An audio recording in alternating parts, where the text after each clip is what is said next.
আজকে সন্ধ্যার নাস্তায় আমি বানালাম তান্দুরি চিকেন। তো তান্দুরি চিকেন বানানোর জন্য আমি 2টি লেগ পিস নিয়ে নিলাম অ্যান্ড দাগ কেটে নিলাম যাতে মশলাটা ভালোভাবে চিকেনের মধ্যে যায়। সমস্ত মশলা নিয়ে একসাথে ম্যারিনেট করে নিলাম। এবার চিকেনের গায়েও ভালোভাবে মাখিয়ে নিলাম। আমি কিন্তু এই পর্যায়ে সরিষার তেল ইউজ করেছি, যার কারণে ফ্লেভারটা অনেক বেশি জোস এসেছিল। প্যানে তেল দিয়ে চিকেন দুটি দিয়ে দিলাম। এ পর্যায়ে চুলার আঁচ অনেক বেশি কমিয়ে ঢাকন চাপা দিয়ে রাখতে হবে। আমার চিকেনের ওপিট হয়ে গেছে, যার কারণে আমি এপিট করে দিলাম। চিকেনের যে কোনো আইটেম আমার অনেক বেশি পছন্দের। বরাবরের মতো প্রায়ই চিকেনের যে কোনো আইটেমই আমার খাওয়া হয়।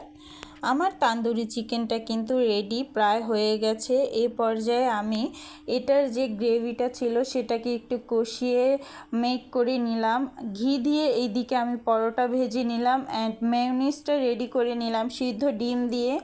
আমার এই মেয়োনিজটা অনেক বেশি মজা হয়, বাসার সবাই অনেক বেশি পছন্দ করে। তো আজকের ভিডিও এই পর্যন্তই। সবাই ভালো থাকবে, সুস্থ থাকবে। আল্লাহ হাফেজ।